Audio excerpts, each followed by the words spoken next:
fellow travelers, and welcome to another episode of Vertical Stars Podcast 4th season. My loyal listeners, thank you for continued support.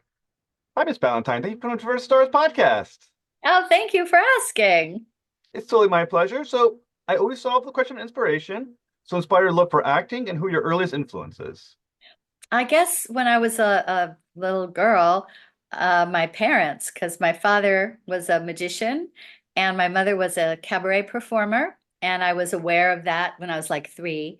And I started wanting to perform in the house, and then it just got bigger and bigger, and I never stopped wanting to do it. So, but in terms of celebrities, the people that I wanted to be like when I was like 5, Edie Adams on the Muriel cigar commercials, Brigitte Bardot, and Marilyn Monroe. And I was Really? 5, and I went, I want to be like them.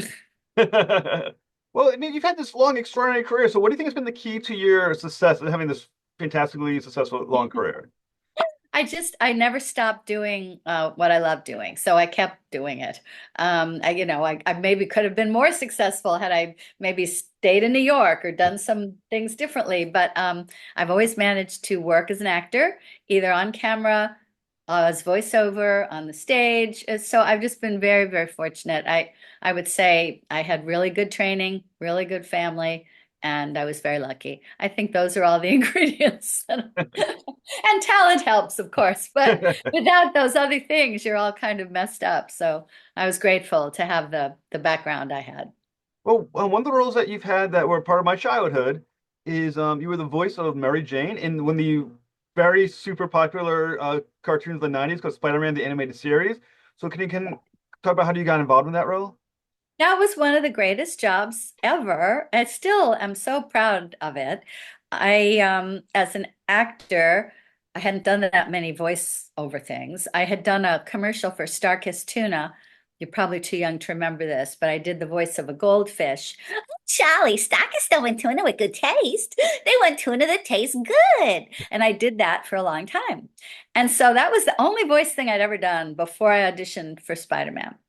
And when I auditioned, I thought, this is just like acting. This isn't even like cartoony. This was like real. And the relationship was real between Mary Jane and Peter. And it was all written so well. And that's thanks to John Semper, the writer, creator.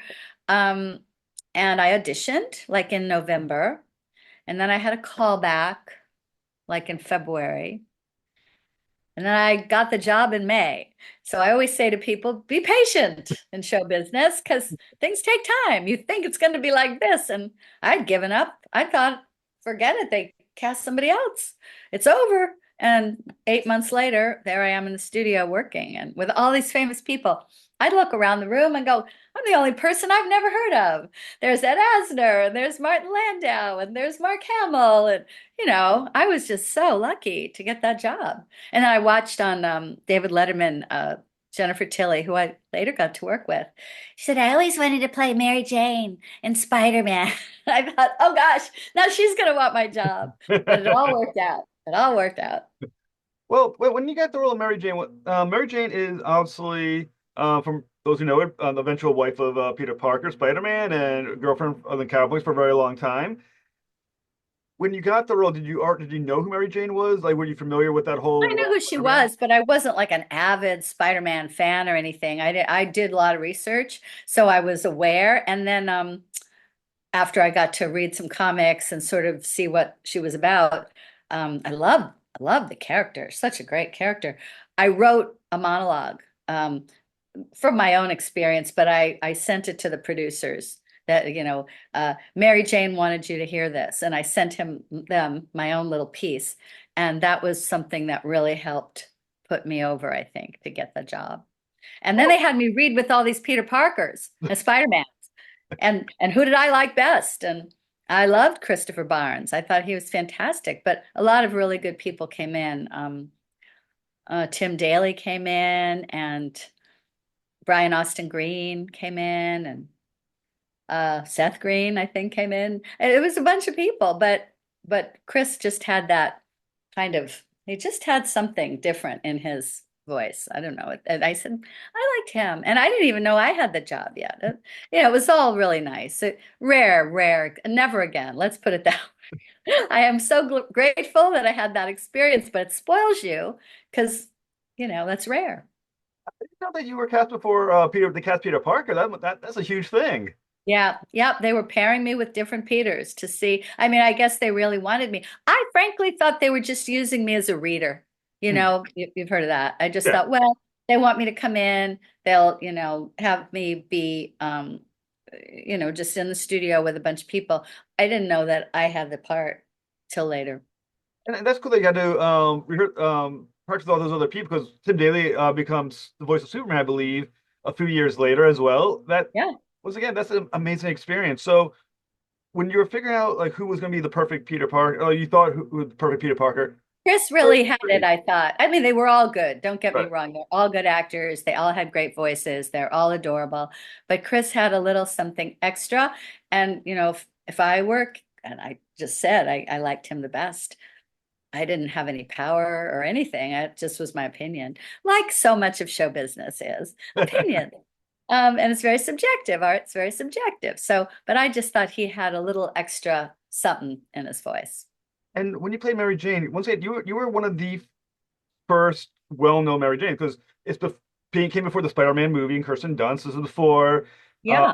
the Amazing Spider-Man movies, and then obviously Zendaya and all that. You were pretty much the first Mary Jane that most people on TV or movie that people got familiar with.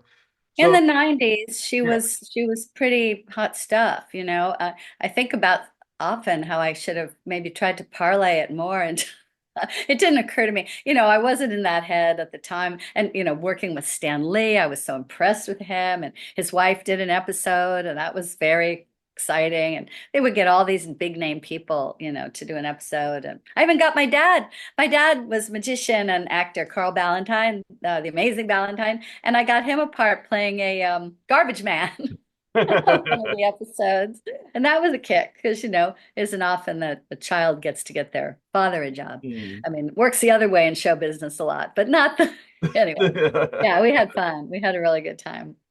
So when you were thinking about Mary Jane, and like I just said, you were the Mary Jane before Mary Jane became a famous household name throughout the world of the movies and all that. What were you when you think about the part and the voice? What was the defining trait of Mary Jane that you kind of keyed in on? Do you remember? Well, I wanted her to be strong and I didn't want, it seems so many episodes she was in peril and she was always screaming and being, swooped up by a creature or carried away or locked in a dungeon or, I wanted her to have a strength to her. And I love the way they wrote the character that she really wanted to be an actress. And they like wrote me doing a Shakespeare play in the park. I mean, it was just, it's all in the writing so much. The writing was so good. And it was a time when they really wanted actors. They weren't so much into celebrities. There were a lot of celebrities, I take it back. But that era of cartoons, it hadn't quite crossed over to the point of, the big movies now where everybody's famous in the movies. Like John Hamm has a cartoon, all these Yeah. people have cartoons. But then it was really more about finding the people who really fit the roles. So, as someone who has had such a long career as a voice actor, um, do you notice a difference between those hired, like I said, you said back in the day, who were just great professional voice actors versus the get a famous name, put them in a role kind of acting? Do you notice a Right. difference in how the voice acting is performed or the quality of it? Is there a difference? I think there was a shift in, well, they often say when you audition, they'll say, we want real, we don't want cartoony voices. And it's sort of a misnomer because when you're doing a cartoon character, you have to use almost more energy than you would if you were just on camera. You have to give it more. It's not your face and your body, but when I'm in the booth, I'm using my hands. I'm doing everything I can to get it out of my voice. You can't just be complacent and just say words. It's an interesting skill. I mean, I do really admire it, and I'm so grateful I got to do it. But I'm very admirous of these actors who are on, SpongeBob and all these Simpsons and all these shows because it really is a wonderful art, and it's one that you're You can be very lucky if your voice doesn't age. You can kind of work forever in a certain groove. Now, one interesting thing about how Mary Jane was handled in the Spider-Man animated series is that, I mean, if you're a fan of the comic books, you know what's going to happen with Mary Jane and Peter Parker. You know it, you've been around. In the TV series, Mary Jane isn't immediately assumed to be the girlfriend. Felicia Hardy's kind of in there for a little while. Right. Felicia Character, Hardy is after him. right. And And the character Mary Jane builds up in importance as the series moves along. Did you know she was going to become more important as the series went on? Did they talk to you about that, or mm-mm. No, really? I did not reveal the progress of the character. In fact, many, many, many fans really feel there needs to be another episode because the series kind of left Mary Jane hanging in a certain way, and they would love resolve. And there have been some wonderful fans who start these petitions and get 10,000 signatures, but it costs a lot of money to do these shows, and so many of the people have passed on that were a part of it. Hmm. So I don't know, but yeah, no, I had no idea what was to come. I don't. But if you'll notice, some of the movie scripts have definitely the same storyline as some of the cartoon episodes. And that's an interesting thing because, the cartoon was first. The cartoon was classic.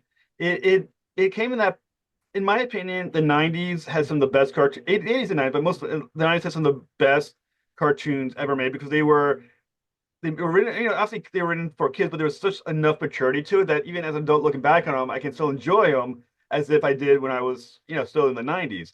And that quality came with just good characters. They felt like they weren't just like that kind of like silly, like the old school Hanna-Barbera stuff like back in the even though everything was just Right. they felt like real stories. And as is Mary Jane, what did you feel about her evolution on the show as a character? I thought she really got to grow as a character, and got stronger and more self-assured and got to live some of her dream. She wanted to find her father. She went into that cult. It was all a bunch of baloney. She got to do Shakespeare in the Park. I love the way they wrote her. It's almost like it was tailor made for me. So when I mean, and as when the show first started, the first season, there's a lot of Felicia Hardy, and there, like I said, as I mentioned earlier, there's a question of whether or not Felicia Hardy or Mary Jane is going to end up being the long-term girlfriend. And if Right. you don't know the comic books, you don't know which one's going to be. Was there a way you try to differentiate your Mary Jane performance against the actress who was doing Felicia Hardy, and how kind Oh, of well, show a that bit of actress difference? is wonderful. Her name's Jennifer Hale, fantastic actress, a very good voice artist. And she played Felicia a lot snottier and sexier. I was more the girl next door. The girl next door, you still wanted her, but she wasn't aloof and sophisticated. She would give you the shirt off her back. She'd bake you a pie. She'd let you sleep on her couch. I was just a really good girl. And Felicia had a little bit of an edge to her. And, you know, you got the feeling you had to give her jewelry if you were going to get anywhere with Felicia. Whereas Mary Jane would be happy with a strawberry ice cream soda, you know? Well, considering Peter Parker was just a photographer, Mary Jane was a much better fit. You're never going to be able to keep up with Felicia Hardy. Yeah, exactly. But you know how men are. Yes. They're very much attracted. They like the pursuit, and they're attracted to the super official. And she was a little glamorous and a little sexier, didn't she? Off and wasn't she the black cat? Didn't Yeah. Felicia also turn the black cat? So yeah, she was just a little more dangerous. Mary Jane had no real danger. Felicia was a little dangerous. And Well, Peter was probably exploring that side because of, his childhood. I don't know. It's just, unlike today, when you put boys Mary Jane back in the '90s, you actually got to perform with the other actors, which is different than today, where it's almost all the yeah, that's the costume other and wonderful thing, to be in the room with those wonderful people, you know, um, that's very different because now pretty much, and I don't mean even since COVID, but they sort of changed. They could never get that many people in a room again, probably. hmm. When are you going to get Martin Landau and Mark Hamill and oh gosh, the British guy who's married to Juliette Mills, who's a wonderful actor. I can't think of his name. Oh, but and we just had so many wonderful celebrity actors. I, of course, I'm available, but to get everybody in the room was pretty special. And that helped the acting because you really, look, you can do it on your own. Now we're all in a room by ourselves. I'm in my closet, acting up a storm. But then they got us all in the room. We all had mics and we had music stands, we had our scripts, and, it was such a great experience and I'm really grateful for it. Maybe it'll come back. Who knows? And as you mentioned, I mean, you mentioned some legends, Mark Hamill, Ed Asner, super legend, Orlando. What was it like being in a room with them? Was there any experiences with some of these famous people that you kind of honed in and said, this is why they're great actors as well? Well, they're all lovely people. And, just to be perfectly honest with you, actors love to work. So unless you're a total asshole, you're not going to be a jerk when you're working with other people. You're going to be pleasant at the very least and probably gracious too. And if you're not, then, word gets around pretty much that so and so is a snob and so is this and so is that. And that did not happen. Everybody was lovely. And there was no temperament, there was no ego trips that was visible to me. And I got incredible compliments. Ed Asner, who would frequently sit by me, Mhm. and I've heard it's a sign of genius to be able to take cat naps, just to be able to close your eyes and for 10 minutes and then wake up and be raring to go. He said to me, you remind me of somebody. And I go, really? He goes, yeah, when I was studying at the Actors Studio, Marilyn Monroe used to come in and you remind me so much of her. I'm like, someone of Marilyn Monroe. I love you. I love you so much. Awesome. And for whatever that was worth, it was just such a lovely thing. I mean, everybody was really, really nice. And Maxwell Caulfield, that's who's married to Juliette Mills. And every break, I do remember this. Every break, he was on his phone calling her. Hello, darling. We have 10 minutes. I just thought I'd call you and tell you I love you. How are you doing? What's going on? I mean, he adored her and still does. They're still together. And I had a fond memory of that. And oh gosh, it just, everyone was nice. Mark Hamill had a huge family too, and he was often on the phone during breaks. We had so many people coming and going on the show. Um, but yeah, all my memories are a lot of times we all went to lunch together. I mean, when is that ever going to happen? There And used to be a place where you could get a big bowl of soup with shrimp in it nearby. I think it was called Killer Shrimp. God, I want it right now. It's so delicious. Right near the studio. And like sometimes we'd be working all morning, exhausted after 2 hours or 3 hours of recording, and go eat a big bowl of soup with shrimp. and Nice. like I said, and the show is so iconic, and you got to do the iconic tiger line from for that Barry James got famous for or was famous for. Face it, Tiger. You just hit the jackpot. That's the line. Thank you for doing it. That's awesome. Yeah, I have been paid to do it. People have actually paid me money to say that on their answering machine or Really? to say it in a part of something they're doing. I mean, it's hilarious. It's hilarious. So, I mean, there's so many shows that have been around in animation throughout the decades of animation. Why do you think Spider-Man the animated series is one of those that did prove iconic? It's lasting. I mean, it's on Disney Plus. You can watch it right now. People are still watching it. Why was it about that show I, you I will guys give all survived? the thanks to our writer, director, producer, John Semper Jr., because of the good scripts. And just like how I feel about movies today, I don't care, how many movies Nicole Kidman or anyone does. If the script isn't good, it's not going to work. Hmm. And those scripts were good. He really wrote wonderful, crafted, full, rich characters in story that were well told. And I think that's why it's iconic. It worked. It just worked. Art is, like I said, it's subjective, but that worked. I have to say, the writing and the directing. And they got good actors, of course. But and the animation itself was kind of fun. I mean, all of it. Hey, it takes a village. Now, I'm certain that you're doing the convention circuit. Is it Mary Jane, the main pursued for autographs from you? Is it or is it Yeah, that Mary Jane is pretty much the one. But I did a horror movie when I was very young called The Phantom of the Paradise that Brian De Palma directed. It was an early Brian De Palma movie. It starred Paul Williams, who actually wrote all the music for it. Earl introduced Jessica Harper. William Finley played the Phantom. And I was in a workshop, a Grotowski workshop at Immaculate Heart College, and Brian De Palma picked a few people from the workshop to be in this movie. And I ended up going to Dallas for about a month. And a lot of people, it's just had its 50th anniversary. So many people love this movie. I just did a Q&A at the New Art in Santa Monica, not the New Art, the Arrow, sorry, excuse me, Newark, the Arrow in Santa Monica, and talking about my experience on that movie. And there are people who just, they wear the clothes, they know every line, they know all the songs.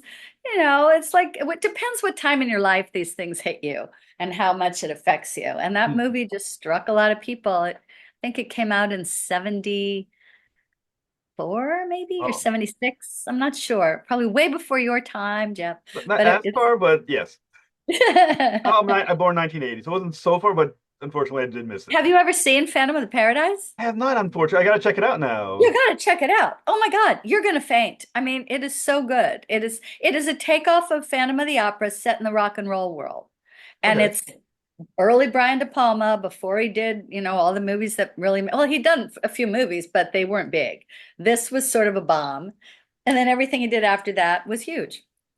One So more time. check it out. So it's the Phantom of Phantom of the Paradise. And the Phantom of Paradise. Paradise is the name of the theater Okay. that the Phantom haunted. Oh, I'll check out. My wife is a horror movie, I imagine. It's a horror movie and a musical. It's right before Rocky Horror. It's sort of like I can't say it paved the way. Rocky Horror was always its wonderful own thing, but around that same time it came out, Okay. and people missed it, and now they found it, and now so people. I've gone to a couple of things where I've spoken, and it's very fun. It's very fun, and it's funny you mentioned Hanna-Barbera because just to tie this all around, Yeah. in the Rock and Doris movie, my character's name is Hanna-Barbera. Yeah, that's what I'm talking about. So the film Rock and Doris tried to write a movie. I said you literally are Hanna-Barbera. Is that connected purposely to the cartoon from or the big studio?